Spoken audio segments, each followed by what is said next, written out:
passer désormais à la section FX à l'intérieur de Contact. Donc je suis venu charger deux samples qui actuellement jouent dans des groupes séparés. Pour rappel, je fais un clic droit sur une zone de mon sample pour l'assigner à un groupe existant. Donc celui-ci, je l'ai envoyé dans le groupe 1, et celui-ci va dans le groupe 2. Ça s'entend très bien. Groupe 1, groupe 2. Alors on entend qu'il y a des effets qui sont passés à l'intérieur de Contact. Déjà, on a la possibilité d'assigner un FX au groupe existant. Donc là, je suis dans le groupe 2, et là dans le groupe 1. Dans le groupe 1, il n'y a pas d'insert FX actuellement. Je pourrais en rajouter un tout simplement en cliquant sur le plus par exemple. Ici, j'aurai accès à mes réglages, qui sont différents pour chaque effet. Donc ici, j'ai rajouté une saturation, voilà, en rajoutant du volume de sortie.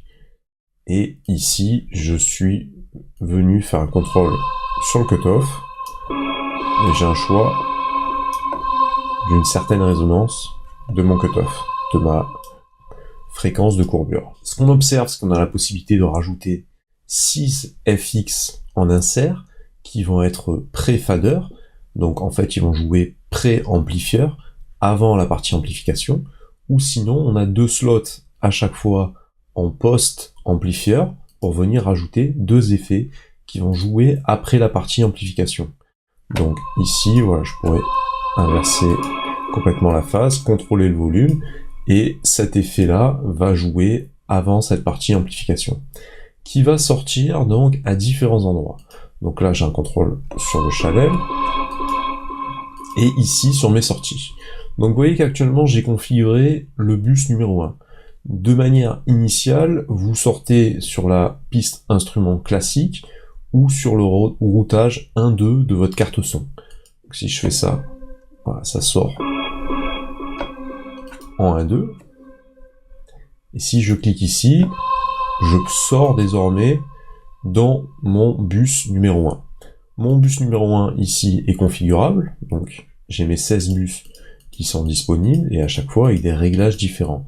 Donc j'observe que sur mon bus numéro 1, je suis venu router deux nouveaux inserts FX, avec un post FX, donc dans les inserts j'ai mis un phaser, contrôle de la résolution et du cutoff, avec un visuel de ma forme. J'ai mis également un deuxième filtre, il va venir creuser à une certaine fréquence de courbure, avec un pourcentage de cette atténuation. Et ici, j'ai mis un tape saturator pour venir saturer un petit peu, rajouter des couleurs de bande analogique à la sortie de mon signal. Le deuxième son, lui, va rentrer directement dans une reverb que je suis venu configurer, avec la taille, le réglage du pré-délai, la couleur de la réverbération, un choix stéréo, un dumping qui va jouer sur les valeurs les plus... Un dumping qui est à l'absorption de la pièce, donc les valeurs élevées simulent une absorption qui sera plus grande, il y aura plus d'atténuation. Et tous ces effets-là vont jouer encore avant l'amplification, donc pré-amplifieur. Ensuite, j'ai mis un EQ SSL, un G EQ SSL, qui va jouer, lui, en post, c'est-à-dire après l'amplification. Si j'augmente le volume de l'amplification, donc là, ça rentre directement dans le son, après ma partie amplifieur. Donc là, j'ai la possibilité de configurer tout ça avec un contrôle de sortie.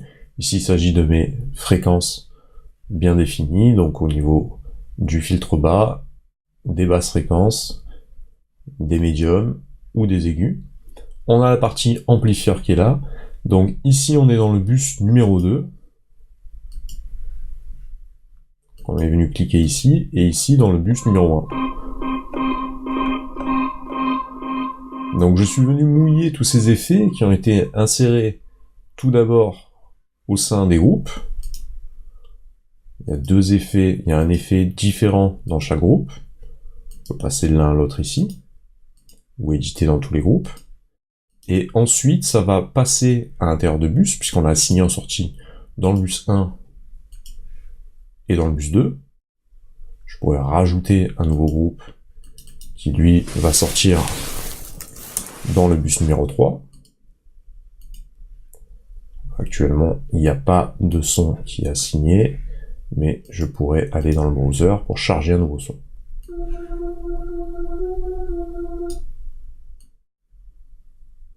Faire un clic droit pour que celui-ci aille dans le groupe existant numéro 3.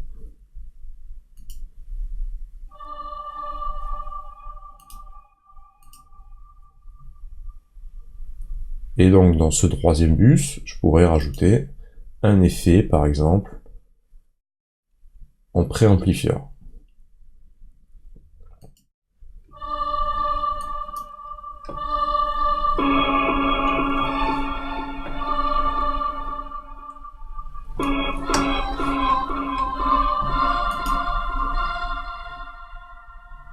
Au niveau de ce bus numéro 3, je pourrais rajouter encore un effet si je le veux.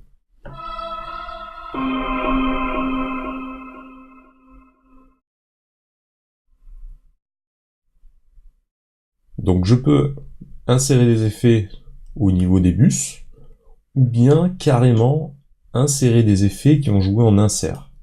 Donc ici je suis venu ajouter un effet en pré, et ici en post j'ai mis informant, et vous voyez que quand vous faites ça, vous avez un contrôle sur l'envoi des synths. Donc les synths, c'est des départs en parallèle qui vont aller dans une nouvelle section au niveau des synths d'effect. Et ça, on va contrôler le pourcentage de l'effet, et je le mets au maximum dans le délai. Et ici, j'ai rajouté un délai. Je pourrais rajouter un délai et un chorus. J'ai un contrôle bien spécifique de mon chorus. Je peux augmenter la vitesse.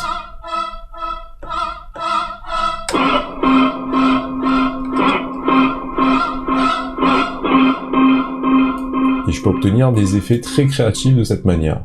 Là, j'ai un contrôle sur le return, et c'est ici que je vais venir soit bypasser mes sons, chaque fois je peux bypasser toutes mes sections, partir de factory sur des presets, ou bien carrément voilà, contrôler l'envoi de nos effets.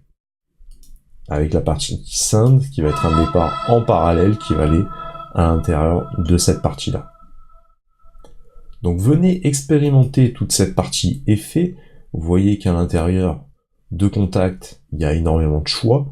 Sur certaines versions, il peut y avoir la partie output qui apparaît pour faire un réglage de mixeur directement à cet endroit-là. Donc ici, à cet endroit, je pourrais rajouter encore une fois des effets pour avoir un mixage à l'intérieur de mon Kontakt. Et tout est possible. Vous pouvez rajouter des sorties, vous pouvez router vraiment le son dans toutes les directions possibles à l'intérieur de Kontakt, qui est une architecture très large qui permet vraiment de faire des expérimentations très audacieuses.